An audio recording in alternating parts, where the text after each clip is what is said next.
একটি পক্ষ তো বলেই ফেললেন জানাজা হয়নি। একেবারে অকপটে আপনি কি করে বলেন জানাজা হয়নি?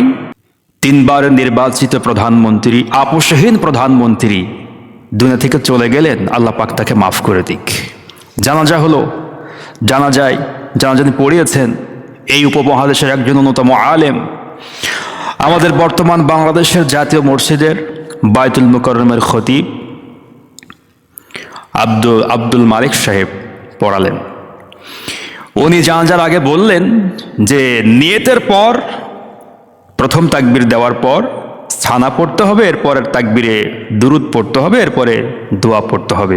উনি সূরা ফাতিহা পড়ার কথা বলেননি।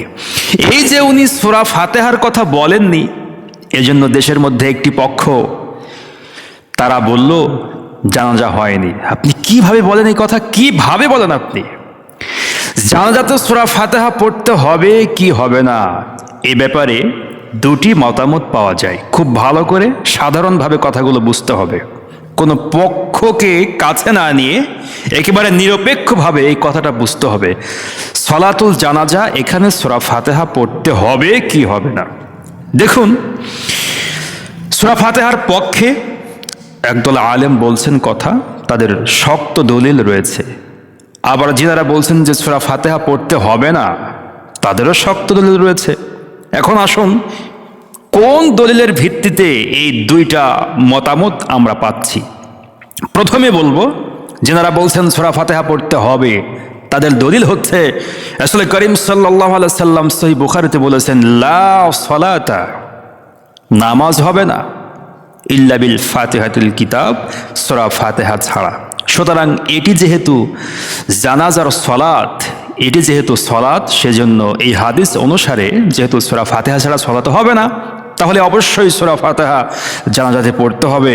অর্থাৎ নিয়তের পরে যে তাকবীর, এই তাকবীরের পরে সানার সঙ্গে সূরা ফাতিহা পড়তে হবে, এমনকি আরেকটু সূরা অ্যাড করতে হবে। ওনাদের মতামত শক্ত মতামত, এটা তো অগ্রাহ্য করা যাবে না, অবিশ্বাস করা যাবে না, অস্বীকার করা যাবে না।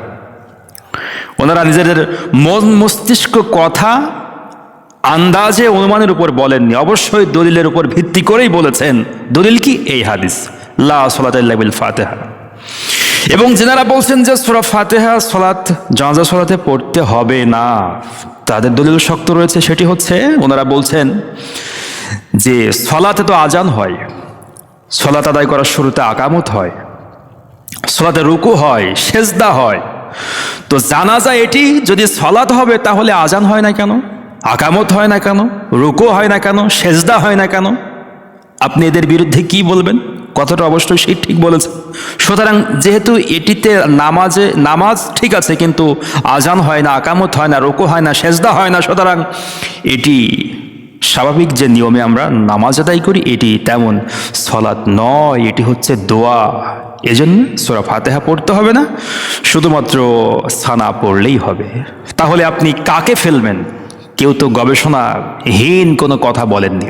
এজন্য চূড়ান্ত মতামত হচ্ছে এই যে কিয়ামতের ময়দানে রব্বুল আলামিন কবর থেকে মানুষকে ওঠানোর সঙ্গে সঙ্গে 5টি প্রশ্ন করবেন।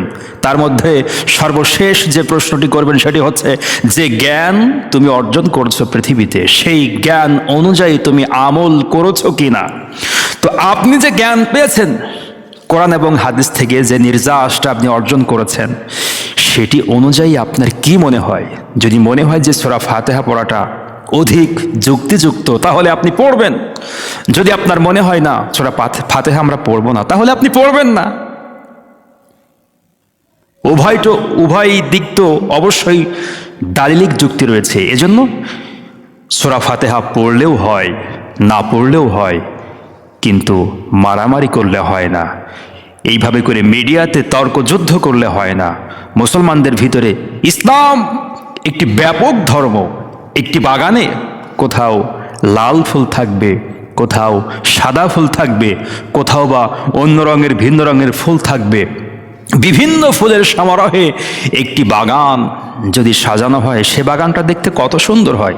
তো কেউ সূরা ফাতিহা পড়বে তার যদি মনে হয়, কেউ পড়বে না তার যদি মনে হয়, কেউ আমিন জোরে বলবেন তার যদি মনে হয়, কেউ আস্তে বলবেন। এটাই তো ইসলামিক সৌন্দর্য। আল্লাহ পাক চান যে আমার গোলামেরা জান্নাত পাওয়ার জন্য গবেষণা করুক। আমরা হিংসা করব না, আমরা মারামারি করব না, আমরা একজন আলেমকে সম্মান দিয়ে কথা বলবো।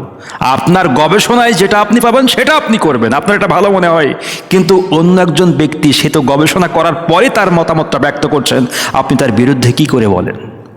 এজন্য ভিন্ন মতকে সম্মান দিতে হবে, শ্রদ্ধা করতে হবে। আপনি বলবেন যে হাদিসে এটা আছে, মতামত এটা, তবে আমার যেটা ভালো লাগে সেটা আমি করি, এইভাবে বলবেন। কিন্তু ভিন্ন মানুষকে, একজন আলেমকে অসম্মান দিয়ে কথা বলার কোনো অধিকার আপনাকে দেওয়া হয় নাই।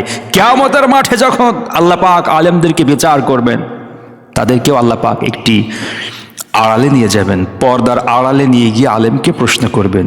তো যে আলেমকে কিয়ামতের মাঠে রব্বুল আলামিন পর্দার আড়ালে নিয়ে গিয়ে প্রশ্ন করবেন, সেই আলেমের বিরুদ্ধে আপনি মিডিয়াতে এইভাবে করে কি করে বলেন? বলতে পারেন যদি তেমন হার্ড লাইনে চলে যায়, সামান্য একটি বিষয়, সূরা ফাতিহা পড়বো কি পড়বো না, এটা তো মিডিয়াতে তার বিরুদ্ধে এইভাবে করে বলা কারোর পক্ষে কখনো উচিত নয়।